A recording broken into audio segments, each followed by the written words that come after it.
It's the morning drive. It is me, Tim Elliott. Good morning to you. Welcome to the program. We're talking road safety now, and Dr. Mustafa Aldah is with me. He is a safe driving and a road safety expert. A position that here in Dubai, Dr. Mustafa, we need, don't we? Let's put it that way. Nice to meet you. Thank you very much for having me. You're very welcome. Look, there's a lot to discuss this morning. I want to talk to you about the RTA's new AI-powered smart monitoring centre, which is a news story doing the rounds at the moment. I'd like to talk about your new ebook and your new course as well. The thing is, though, we've never met, so I wanted to start with you. You're a safe driving, a road safety guy, but how did you get there? Sure. So this is a crash course and introduction as well. I'd love to know more about you guys and what you're doing. So I started life here in Dubai many, many years ago. I went to school here, and then I went to university at a place called Loughborough in the UK, which is in the East Midlands near Leicester and Nottingham. And I thought originally I'll just do a quick, 3-year course, be out of there. I loved cars, so I studied automotive and materials engineering. Right. And then the opportunity came to do a placement here, and the placement was at a vehicle safety research center. So the university had a research center for safety. And then after I completed my year with them, they're like, oh, why don't you, after you finish your degree, come back? And we just started a PhD program. I'm like, okay. If it's another 3-4 years, then why not? So that started me on the path of safety. I wanted to do my study on safety in Dubai because, again, it's something that's very close to heart here. My introduction to safety here was very rough because when I was about 14 years old at school, we had one of our schoolmates die in a crash. He used to actually come to school in a very flashy Porsche 911. And then one day he didn't, and they called us to the school mosque to do funeral prayers. And we're like, "What happened?" And he had a crash and he died.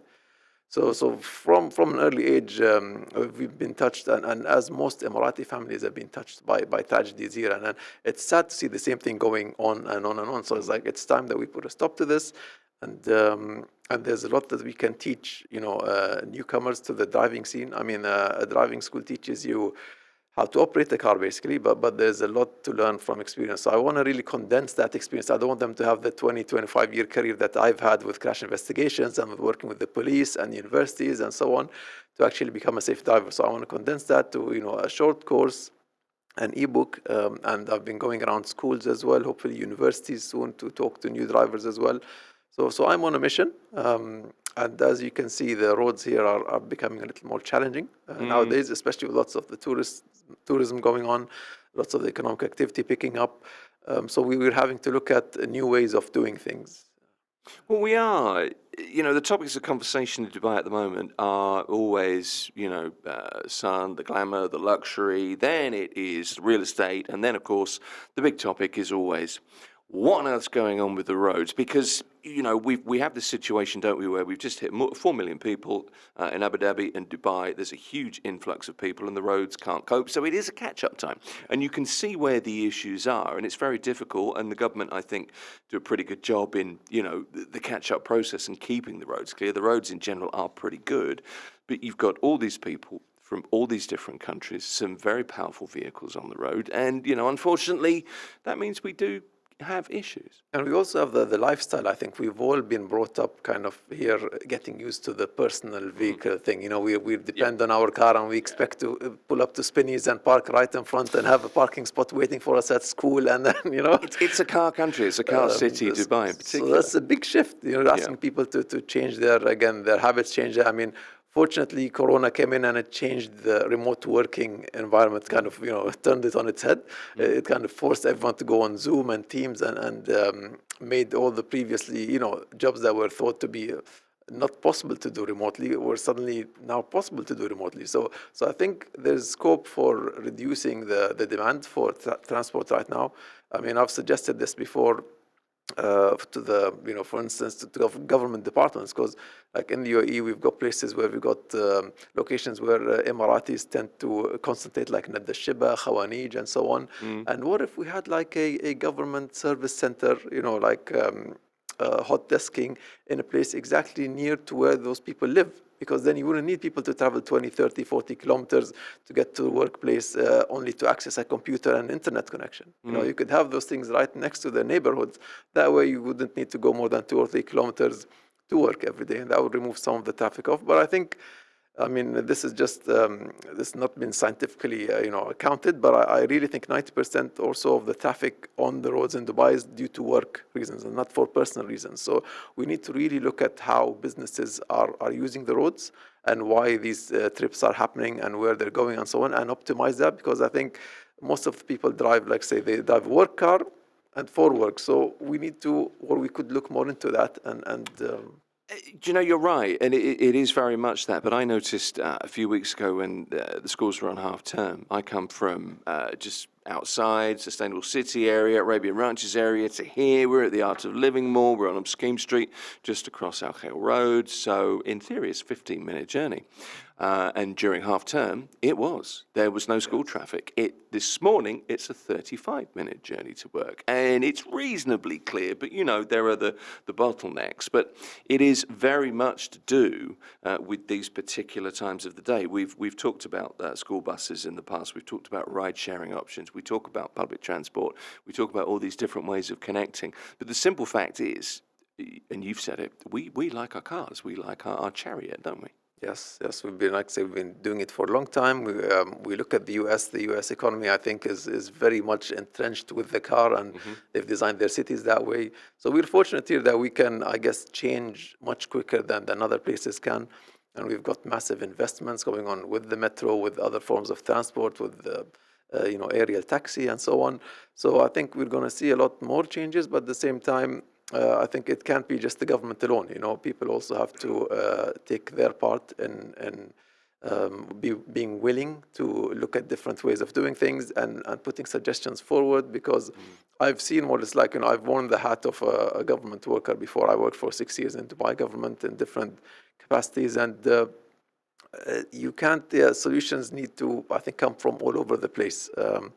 In terms of road building, I think we're going flat out. We're building roads very, very quickly, and our infrastructure is world class. I mean, I've seen people come from outside in other countries in the Middle East, and they're like, wow, have you seen the curbs in Dubai? It's like almost every road is lined with curbs, and then they go and paint them black and white. I'm like, wow. And that's the thing sometimes you forget about, because, again, if you go to a road in rural somewhere else, it's unpaved, it's unlined, so we've come a long way. So some of these things we take for granted, but certainly I think we need to find better ways of doing things to make I personally, I study Google Maps very well before any journey. And like this morning, I really did my best to be here on time, but it's like the first 20 kilometers took me 20 minutes, and the last 1 kilometer took me another 20 minutes. So it's we're learning. I think we've never been here before in this time, so we're learning. We're at an inflection point, aren't we? There's no doubt about that. It's funny, where I come from, just outside of London, I look at the state of the roads, and there's a thing in the UK, you've probably come up against this, it's the pothole thing. Yes. The roads are full of holes, and then I look at Dubai's roads, and there's a difference. Yeah, even the roadworks. I mean, in the UK, they cone off, miles of motorway, and there's like nobody working there. And over here, overnight, you see, a new bridge opened. Or I've had this discussion with my father. He lives in Somerset, and there was a junction very similar to the one at Arabian Ranches that was done. It was reworked a couple of years ago. It's being reworked again, consequently. But it's a very similar sized junction. The one where my father lives took, I think it was about 5 years to do. Wow. The one in Arabian Ranches, I think, was probably about 5 months.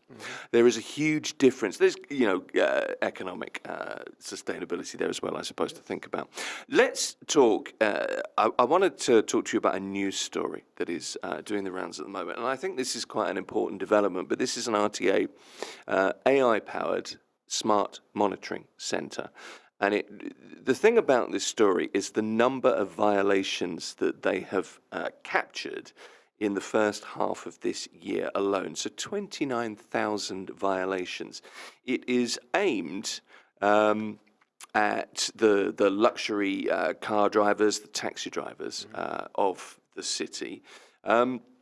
Just if we start there, driving is hard work, but this is real-time tracking of guys that, are doing this maybe 12 hours a day. So effectively, you've got the taxi drivers now in Dubai have no idea who's watching, when they're watching, why they're watching.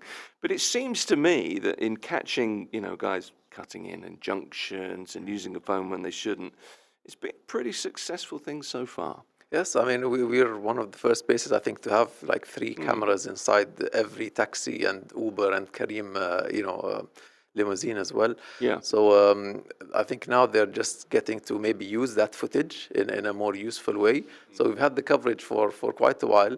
And it's very good that these things are monitored, because I do a little personal kind of survey every time I ride a taxi or a ride. And I go and ask the driver, how long is your shift? How long have you been on? How's the market, essentially? How easy is it to find customers? So Sure. sometimes the attitudes are really, really varying out there. Some of them, the complainers go like, oh, it's such a long day. I've not found, I've not made my target. I'm this, I'm that. And every once in a while I'd come across one, and he'll be like, I don't need the whole 8 hours shift to make my target. I know exactly where to find my customers. I know, I drive calmly. I'm more relaxed. I'm more chill. I'm like, I think we need more of them behind the wheel than the other type, because really it makes a difference to the experience, to the end user, to the image of Dubai at the end of the day. But we also see, I think, this is a human thing again. When you get away with something a few times, you tend to think that it's okay to keep doing it. So again, if they don't use their indicator, if they cut people off, if they stop in a place that's really inappropriate to stop, and once and twice and they get away with it, they begin to do it more and more often, and that impacts everyone around them. So I think it's very good that we've got monitoring. It is. It's interesting that you say that, stopping in places that are inappropriate, and that's very much kind of customer driven, I guess, as well, isn't it? So there needs to be a point that, sorry, ma'am, sir, whatever it is, I can't stop here. I would be, potentially could be fined. The simple fact is, if you're driving a cab anywhere in the world, doesn't matter. Driving is hard work. It's a concentrated activity. You need to be really these days, you need to be hyper aware. The hours are long. So it's kind of easy to understand how, you can make mistakes where you can, if you could take a shortcut, perhaps you can, etc. But very simply, the issue is speed. The issue is safety. You're trying to get the maximum fares. You've got to find that balance, haven't you? Yes, and also it comes back to self-management. I think again, this is something maybe that we haven't focused on a lot in the region in the past. But again, more and more, the better a person is at managing their emotions. The as you call it, the battle in their heads, the better they are at managing life. So again, like if you'd seen like coming up, learning how to drive is angry drivers on the road or incidents of road rage, and that's what you think is the norm. Whereas I've done a lot of work on myself the past few years, and that's why I put a chapter in my book about managing your emotions and managing peer pressure. Because again, when a new driver learns to drive, you can imagine the pressure on them if they're being egged on by their mates, like go on, go a little faster, go a little.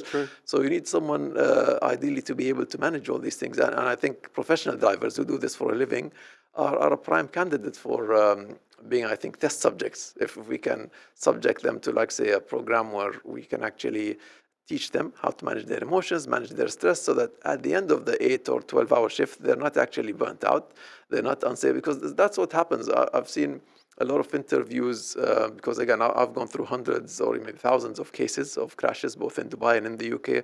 I've become very familiar with the causes, and sometimes you see things that the public doesn't get access to, things like video footage, court statements, and witness statements, and so on. And a lot of the time, the person who caused or was a party in a fatal or a serious crash says, I never expected it, or I didn't expect it to happen to me. It's always someone else. But I'm like, listen, there's 110 people who died on Dubai roads, say, last year. And I'm sure that every single one of them expected it not to be me, that I'm a safe driver, I'm the one who follows the rules, and so on. So we've got to, I want to drive this message that we all have responsibility to manage our emotions, manage ourselves before getting into the car. And if we are in the car and that happens, then please take yourself out for a minute.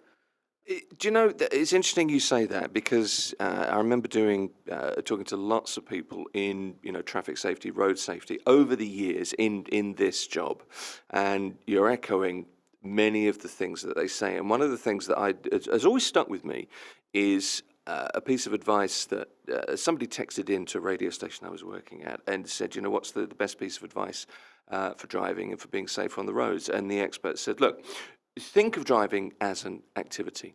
What generally happens is, you go to work and you come back. Very often you kind of switch off because you know the roads and you're not quite as concentrated as you should be.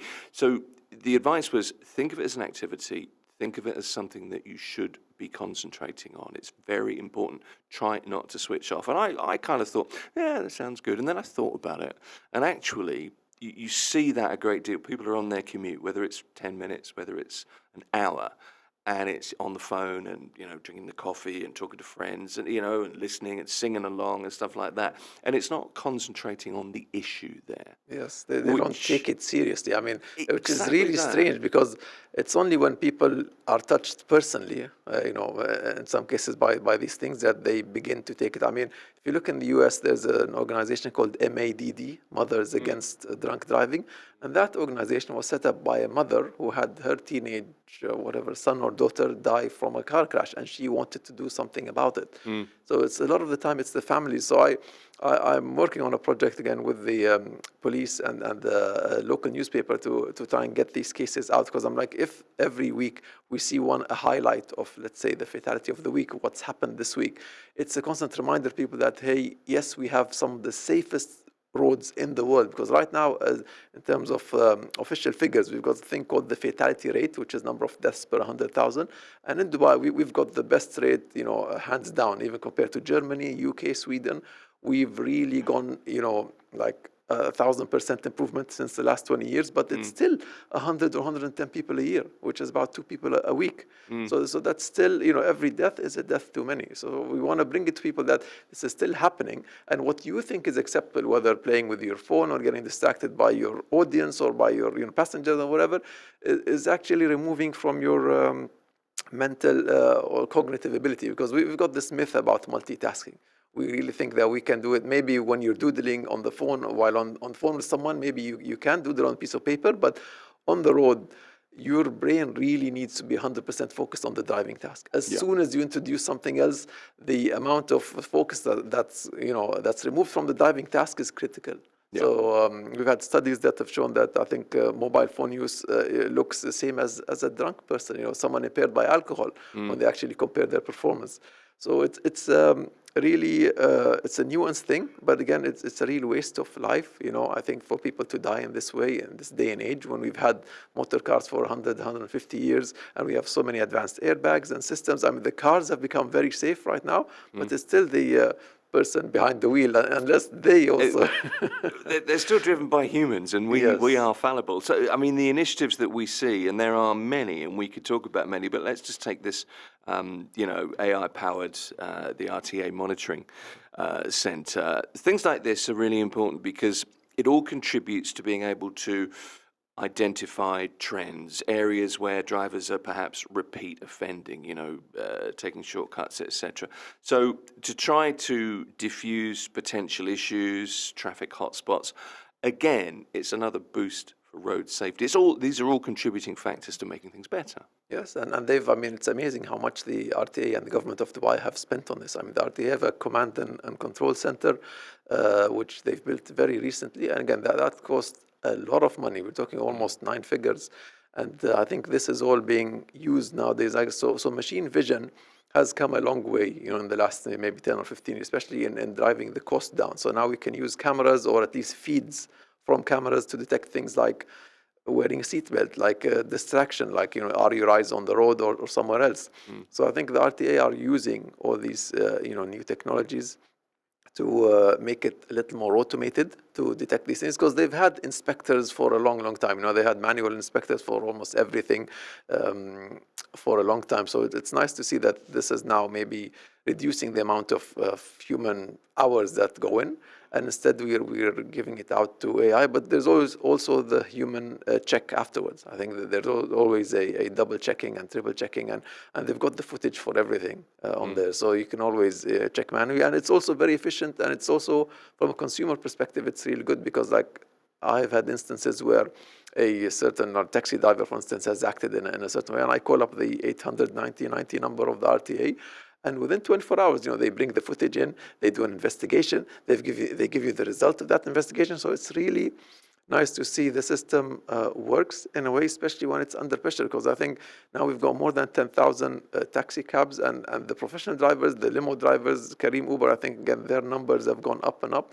So it must be a challenge to manage all of these at the same time. But I think they're, they are scaling up, and it's nice to see that, the number of violations caught in the last year or last 6 months. But also, I think we'll see that number change. Hopefully, the aim is to get that number lower as drivers become more and more adherent to the rules and aware of their own safety. Because we used to see people back when I was at the police. We were at the training institute where we train. Sometimes there's a points course you could do to remove, say, 8 points from your license. So we'd get taxi drivers in at the very last stage. They hit the 23-point limit. They're almost hitting 24, about to lose the license, and they come in desperate to do this course. I'm like, but who was driving? They're like, poor me, help me, this and that. But I'm like, who was driving? Well, did they want someone else take your license or take your name and drive in your name? Like, no, it was me. So I'm like, there needs to be some kind of, and I know it's everybody's process of growing up. I learned the hard way where the mobile speed cameras were when I was 19 or 20, because I got caught by them a couple of times. I'm like, okay, so you can't just, do here. You need. So we're all learning, I think, in the process, and this is a very forgiving environment to learn in. And I wish everybody safety on the roads, really. Do you know, I always think it's a result when I go to renew my car registration and there are no fines. I think that's a win. I feel good about that. But you make a very good point. This is Dr. Mustafa Aldah. He is a safe driving and road safety expert with us on Mira Business FM this morning, if you've just switched on. So we've been talking about the RTA's AI-powered smart monitoring centre, catching 29,000 violations in the first half of the year alone. It applies to Uber drivers, limo drivers, taxi drivers here in the city of Dubai. Let's talk about your new book. You've got an ebook out and a course as well. Yes. So, clearly the reason for that is, this is something that affected you as a young man. You lost somebody you were at school with. It obviously sits with you. It's something you've lived with for some time. But, is it really as bad as people say here in Dubai? Combating Deadly Driver Mindsets is the name of your course, name of the book. That's going to grab some attention. Where are we? First of all, just where are we in terms of how the roads have developed? Oh, the title of the book is Road Hero. Yeah, it's not that. No, I know, it's the byline, more. From years of accident investigation. So I've looked at more than 300 crashes in person. Yeah. I've actually been traveling with the UK police forces to investigate accidents in person, and on paper and on desktop, I've actually looked at thousands and thousands of cases.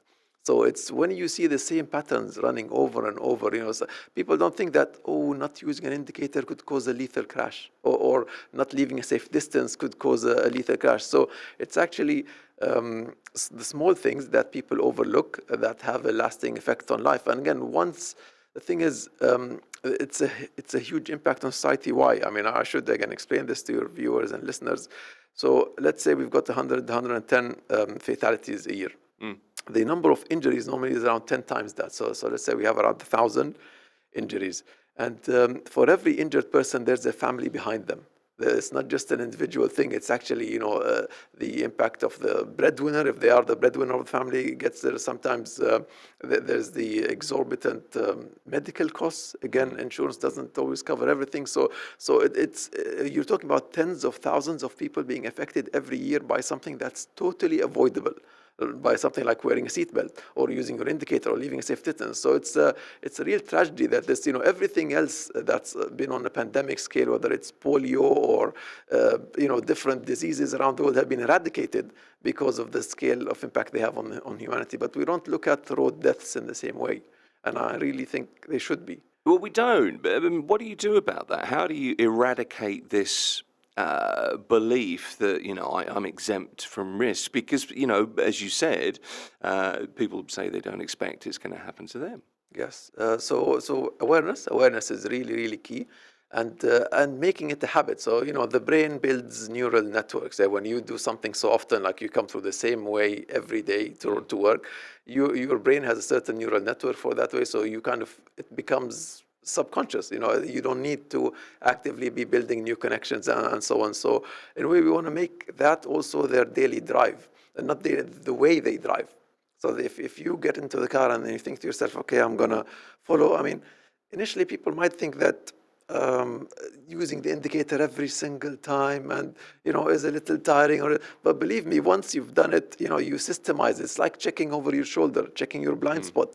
I know some cars now have modern blind spot detection systems and so on, but still, having that as a habit eventually becomes very, very easy. And we want to tell them that if you do this every time, it's a recipe for keeping you alive and more importantly, now I'm being approached by parents who are worried about their teenagers, because we've changed the age of driving. Now people can begin to learn how to drive at 17 instead of 18 with the last change to the traffic law in 2024. So a lot of the worried parents are coming to me and saying, listen, how can I keep my children safe? It's one thing when I have to drive into school, but then what if I hand them over this car and they drive themselves? So bear in mind, your teenagers, your kids have been watching you for a long time, and as you drive, they will drive. So isn't it worth really you investing some time, investing some in making sure you've got the right habits so that you pass on the right habits to these new drivers? Do you know, and it works the other way as well, doesn't it? When, I've just been teaching my daughter to drive over last summer, and she's got a certain,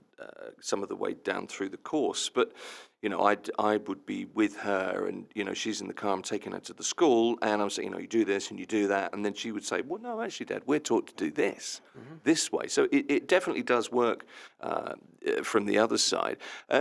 When you're targeting the kind of new driver segment, let me ask you a little bit about this. What kinds of behaviours are most prevalent amongst learner drivers and new license holders? I mean, there's a significant percentage of accidents, I guess, unfortunately, through inexperience.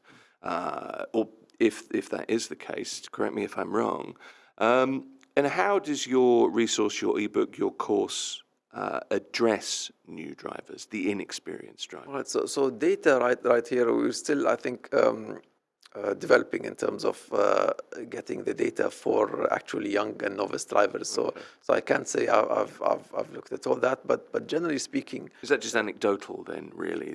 Anecdotal and observational for all drivers. Right. Okay. So it tends to be that the first focus area of drivers tends to be right, like by their noses. I don't think they're taught to look far enough ahead to read traffic, far enough ahead. So a lot of the crashes we see, just driving down the road, how many times have you seen a flailing bumper on a car in front? There's many cars around here being driven around with flailing bumpers, and lots of people don't think that. You know why that is? Because that person didn't leave a safe distance to the car in front, and then they had a little, fender bender, and now their bumper's loose, and now it's a matter of time before they hit it again, and then it comes off, and then it's a hazard to someone else. But you see so many of these cars around that I think it's ironic that people again learn through experience. So maybe they learn. Some people learn when it hurts them in the pocket, when they have to pay out for repairs. Some people learn when maybe it affects them at work. But some incidents have actually affected people's livelihood. When their employer hears about something that they've done that affects them in that way. Sometimes it's your own, like say, feedback within the family. When I go and speak at schools, some of the students have told me, yeah, my mom does that, or my dad does this. So they're very happy to tell on their parents and the bad behavior that they see. But it's nice to see that they've also got the common sense. People now at a young age, they've got the common sense to know what's right and what's wrong. So I'm really optimistic about this new generation of drivers. But basically, in brief, the book covers some areas like emotional driving, to make sure that people manage their emotions before they get behind the wheel. It's not something that you want to do, like, oh, I'm angry or I'm really sleepy and tired and I still get behind the wheel. You want to make sure they understand that that's not acceptable. There's things like what to do in an emergency. Because again, people really have the tendency, again, we are human beings, we tend to freeze when an emergency happens. I mean, I'm very fortunate that I've been around, or maybe, fortunate that I've been around emergencies in a way for a long time since working with the emergency services. So I kind of know what to do in case of an emergency. I can basically stay calm and dial 999 or 112, whatever the number is, and describe what's happened. But a lot of people, as soon as they have a minor fender bender, they kind of zone out. They forget everything around them, and they just focus on, like you see this here a lot, and especially even in high-speed roads. A tiny crash happens, and they stop in the middle of the road. They get out, and they just start looking and staring. I'm like, this isn't a safe place to do this. Please get off the road first, and then look at what's happened. Because again, that a minor crash a lot of the time causes a major crash. Yes. So this is some of the things we cover in the It's book. funny that happened this morning on the way here. Minor fender bender, and the car's not moved to the side of the road. You know, protagonists in this event on their phones, obviously calling the police, and you know, all of the traffic slows down, and potentially, if you're not aware, you know, another accident could have ensued, I suppose. Here's a question for you from a listener. There's no name on this. 17-year-olds can now drive in the UAE. I'm scared if my son can do it responsibly on the road. Are there any updates about 17-year-olds who've started driving here? Young people, no real figures you can quote, I don't think. No, not yet, but it's interesting to also note that the 17-year-old thing is for beginning to learn how to drive. So you cannot yet, they will not hand you over. Again, I've spoken to a number of driving schools here, and they're like, we cannot hand over the license until they actually turn 18. Yes. So they can begin to learn how to drive at 17, but they can't do that until they're 18. But the important thing is also parents know their kids best. All right. If you, as a parent, think that your child, you know, there might be a 12-year-old who's mature enough to drive safely, and there might be a 21-year-old who's immature and cannot be handed a, you know, any kind of vehicle. There are a lot of people a lot older than that, Mustafa, Yes, let's be yes. honest. But So I really hope that the parents look at this seriously and don't think that just because the law says that your child can drive means that you should begin that process. You know your children best, and if you don't think they're mature enough, you don't think you need to put systems in place, because like we've seen in the news lately about these e-scooters or e-motorbikes that have been out and about. And again, parents go out and spend thousands of dirhams. They buy their 12 or 13-year-olds these really expensive bikes, and then their children go out and do horrible things with them on the road. And then the parents are surprised that, hey, I didn't expect my child to do that. So I really want to call on the parental responsibility here. You know, do not buy your child a killing machine. You know, do not put them behind the wheel of something that could potentially turn into a killing machine unless you're really sure and confident that they are safe. parental responsibility is really important here. I'll never forget one text in from somebody who was listening. This is many years ago, and we're talking about child seats, the importance of child seats in cars, and to, you know, kind of inculcate that attitude, that parental attitude that, you know, if your child's in a car and they're of an age where they should be on a child seat or a booster seat, whatever it is, that they are on or in that seat. And the person texted in and said, you know, my child just won't do it. And my response was, well, who's the boss of your child? I mean, Yes. come on here. So parental responsibility is something that I guess you need to reinforce constantly, isn't it? And You also, have to work I'd on like that. to mention a personal story here, because again, it touches people. You know, people learn by hearing from other people and reading the stories. And I'm hoping that other people, again, will all learn, because there's so many stories out there. But this is, again, personal one. So I have two daughters. They're aged 11 and 14. And when they were born, say they were born in the UK, so from the hospital, you have to have them in a car seat. They will not release the child until there's an appropriate child seat. So they've been, I mean, and that's not to say that's why I did it. I mean, I was a safety researcher, so I already had the state-of-the-art safety systems Well for done, you them. got yourself there, good. Yes, but they've been, like say, so they've been taught very, very early on to put on their belt and put on their harness, and now even if you forget, you know, there come a stage they remind you that, you know, they have to. So it's become a habit for them. Yeah. So it's I think you set it in very, very early on, but then a couple of years back, it was 2023. I got a call from my daughter. Again, my oldest daughter, she doesn't call much, but that day was a really shocking call. She's like, we've been in a crash. I'm like, wait, is this, are you kidding me? Is this a prank? Sometimes teenagers want to pull pranks on you. And he's like, no, this, the car's rolled over and can you come? I'm like, again, it took all my self-preservation or all my self-control to try and stay calm and think, clearly. So they just been around the house, so around the area. They couldn't even describe where they were, but I thought, it's a open area. This is JVC, so you could see kind of a bit further on. So I went out and I drove on, and within 1 or 2 minutes, I could see people gathered there, and someone had not stopped at a giveaway sign. Right. And went to the side of their car. The car rolled over. So it went over a few times. And if they hadn't been belted and they hadn't been properly seated in the back with their belts on, I'm afraid that the outcome could have been much more dangerous. But fortunately, they were belted, and it was not a high-speed crash. And the bystanders, before I got there, they managed to get them out of the car. So they were shaken, definitely bruised and so on. But we called an ambulance, we went to hospital, we checked them out, and it was a very harsh wake-up call that, again, it could happen to anyone. It happened right next home. Again, this is something I want the listeners also to take into consideration, that a lot of the crashes that happen near to familiar places. So next to your home, next to your work, because that's where you tend to switch off. You tend to think, I'm almost at the car park. I know exactly where I'm going. But that's when you don't expect anything to happen. So just follow the rules, keep a safe distance to everyone else, and expect the unexpected, because this is how other people, it's a crash is two things. It's one, someone's made a mistake, and two, someone hasn't been able to accommodate it. So if I see someone, like, say, forget to check their blind spot, I can, if I can tell that, okay, this person's done this, he might just turn on me immediately and not notice it. I'll just give a little, a few seconds behind, or beep the horn a little bit to make sure that they know what's happening. So it takes more than one error, I guess, to have a crash. So I really wish, again, safety for everyone, but please take these things seriously, because it could seriously change a life within, like, say, a few seconds. And it still happens even on the best of roads and the best of cars.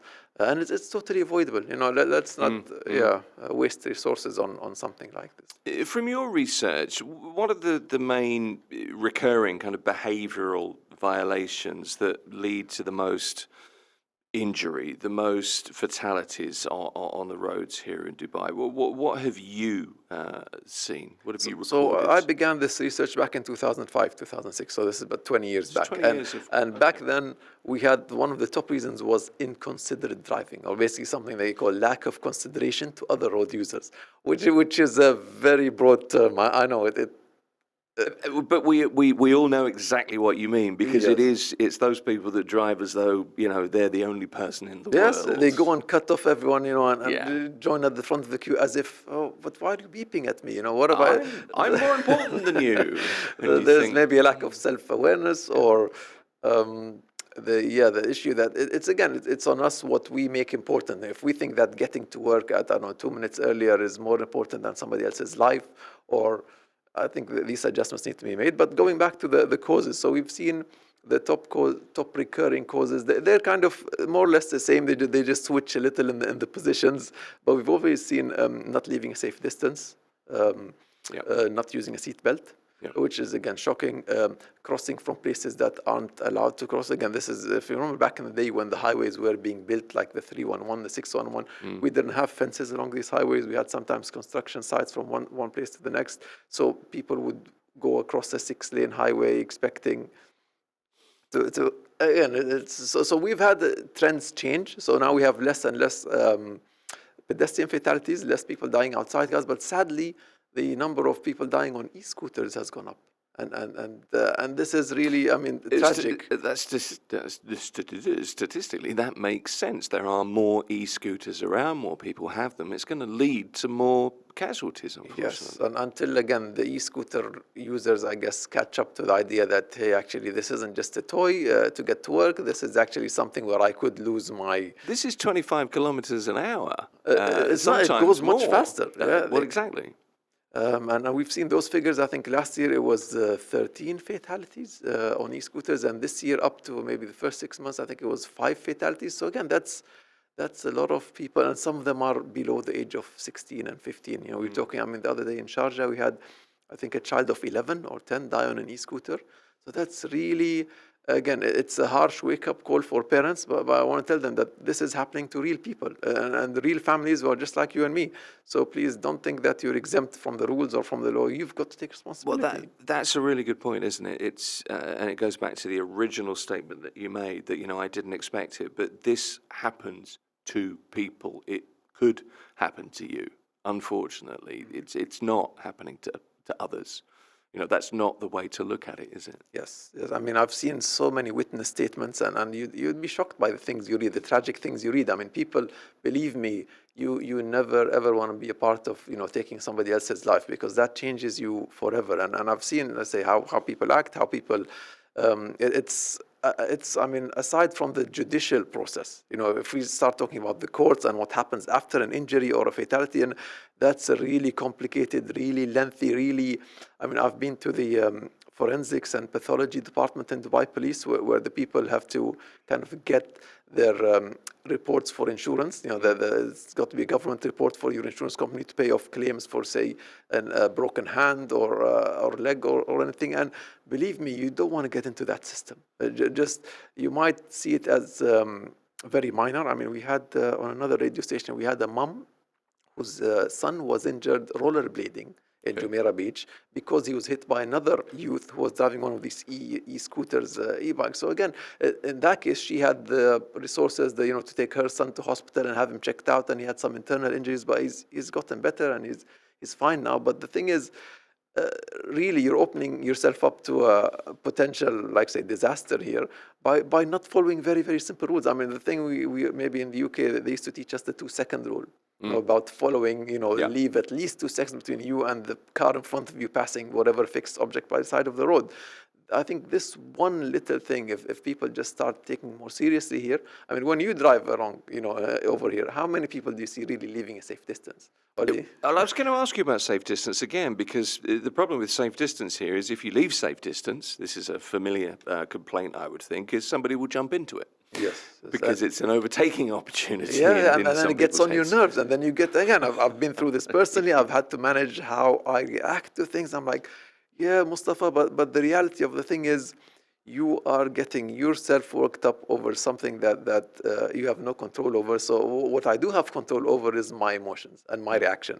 So if I take a deeper breath, if I, again, think more about my destination than the journey, and if I, again, remember all the cases I've seen and so on. So there are ways that I want to say for people to manage better. And I think this awareness is coming because I look at, again, some of the videos I have on Instagram have gone viral. They've got like 1,800,000 views. And I look at the comments on them. And it's amazing, shocking, the number of comments you see. First, from people who think that it's okay to stay in the left lane. I'm doing the speed limit. I don't need to move out. And secondly, from people trying to explain to them that, no, actually, if there's somebody coming up faster than you behind, you have to move over. This idea of keeping right and less overtaking hasn't quite, landed here. And I hope this will land soon, because we can really make much better use of our roads here if we did, That's something that's kind of been ingrained in me. My driving instructor many years ago was probably the dullest man ever. But I recall him with great affection because he was so hot on, when in the UK it's keep left, obviously, but he was so keen to impress upon me, I'm not the only driver on the road. I do need to give way. I do need to keep traffic flowing. Don't break the speed limit. And lots of that still sits with me. I picked up some bad habits, as we all do, Yes. but I think in a lot of ways, I watch the emergency lights, your blinkers, for example, and I think, well, you're not stopped. Why are they on? Yes. For example, the little things that I learned. Like when it rains or when it's foggy and people turn on their hazard lights and drive with them on. That's what I was. It's like, yeah, well, I don't know which way you're going because I can't see. So there are all these little things, and these are all kind of cultural things. People learn to drive in different places. There may be different kind of attitudes to driving, and we're all here, so we need to try to love each other and get along and all that kind of stuff. But there are certain things that are just ultimately wrong on the roads, and they are illegal, but so many people are getting away with it, unfortunately. You can't watch everybody do everything all the time. Yes, but that's also another thing I want to address about the perception people have is that nobody gets fined for these things. But People do. yeah, and there's, I mean, if again, looking back at the figures when I used to work with the government, the income from fines alone, traffic fines, yeah, was more than 1 billion dirhams, all right, a year. So that's more than 200 million traffic fines issued. And that's, I think, totally within the control of people. You can't tell me that, somebody's forcing you to speed and to get fined and to go, you know the rules, you know the law, you get an SMS or whatever message as soon as you break the law. So there's no excuse for you not, like say, you come and renew your vehicle and then you're really happy that there's zero fines on there. I am, But yeah. but some people come and get the shock of their lives. Like, what, 20,000 dirhams? Where did that come from? So it's kind of inexcusable. I think people have decided, it's a subconscious decision. I'm not saying it's in the conscious. It's a subconscious decision that I'm going to break the law, but I'm going to put up with whatever monetary consequences are until something changes. And that something might be the death of a close one, or a story you read in the newspaper, or something you hear on the radio. So I don't want it to be that way, obviously. I'd really love it if we made, say, efforts to be even better and strive towards the zero fatalities vision, because it's if you don't want to think of yourself, then at least think of the next generation, right? If you think you're not doing this for you, again, think of the next generation. What kind of legacy do you want to leave on the roads here? And because I think it's totally doable, especially with the advances in vehicles nowadays. We've got so many advances in safety that if you are properly belted, if your seat is properly adjusted, if you maintain your car well. Again, lots of people nowadays drive around with all kinds of lights flashing inside their car, warning lights and ABS lights and airbag, and they don't pay attention to them. I'm like, but you're depending on your livelihood, literally on your life, on this machine. I mean, why don't you, please pay attention to your cars, and because cars give you plenty of warning before they go and break down. They do, yeah. And I've had, again, my familiarity with cars is from a very early age, and I've actually built 3 prototypes here in the UAE, so I know cars very well, and I'm shocked that people always call me up for advice because I'm the car guy as well in the family, but sometimes friends, it's like, you've had this noise coming for the last 6 months and you didn't expect it to fail. Like, yeah, now I'm faced with a big engine repair bill. Like, yeah, but your car, it didn't come out of the blue. There's been little warning signs all along, but you chose to ignore them. So I want to bring, I guess, what's in the subconscious up to the conscious mind. Say that, listen, road users, please pay attention. No, you're right. But I mean, in the driving test now, there is a nod towards car maintenance as well. In the theory test here in the UAE, I've seen that. I've been through that with my daughter many times. I learned a few things, if I'm really honest, but don't tell her. But it's things like that. Just keeping your tires at the right pressure, this kind of thing, getting the oil checked every now and again. The little things that the lifeblood of the car needs to survive on. Just tell me a little bit more about your ebook and the course that you're running. How would I get hold of the ebook? How would I, if I wanted to do the course? So if you head over to roadheroacademy.com, Right. that's where you can get there's a /download is where you can go and download the free ebook, and you don't have to buy the course. You can just download the free ebook, and it's about 50 pages long. I really try to make it as concise as possible. I don't want, again, I've read thousands of pages in my career. I've been a researcher. I wrote the thesis that was 300 pages. So I don't want to, again, overwhelm the user. I want something that's friendly, that's easy to read. And if you feel that you want more, then by all means go to roadheroacademy.com and look at buying the course. The course is really affordable. It's only $47. And it's a number of videos that I've recorded with a number of workbooks to take you through the main things that are a summary of my 20 years of crash investigation, government work, police work, to kind of things I wish I'd known when I first started driving at 18 or 19. Okay. What would be a really good result for you? What would be a great outcome from the course? What are you trying to drive towards? Ideally, zero accidents. And if there are accidents, then zero fatalities. If we can ideally have a person in their first 5-10 years of driving that have no crashes or no serious crashes. Like I say, I've been driving. I do a lot of mileage every year, and I've had my share of crashes, but they've all been minor crashes. I've never had, fortunately, a major crash, and I'm careful. I'm maybe a little extra careful. Maybe it might call me even an anxious driver. But again, a bit of healthy anxiety keeps you safe on the roads because you're predicting what everybody else might be doing. There's nothing wrong with a little bit of nervous energy, I think. Yeah, a little bit of forethought as well. Look, I've not covered half of the questions that I wanted to cover, but I've really enjoyed talking to you. I have to say, so you're going to have to come back. Sure. It's 9 o'clock Thank already. you very much. I can't believe how time has gone, but it's been a nearly pleasure an hour. speaking to you. It's been good to have you here. Dr. Mustafa Aldah is a safe driving road safety expert. And what's the book again? RoadHeroAcademy.com. RoadHeroAcademy.com. Please visit Road Hero Academy and follow me on Instagram. Again, my handle is Dr. Mustafa Aldah, all one word. And yeah, I look forward to seeing you back again. We'll have you back in the studio. Thanks for joining us. Thank you. Appreciate it. Dr. Mustafa Aldah here on Mira Business FM.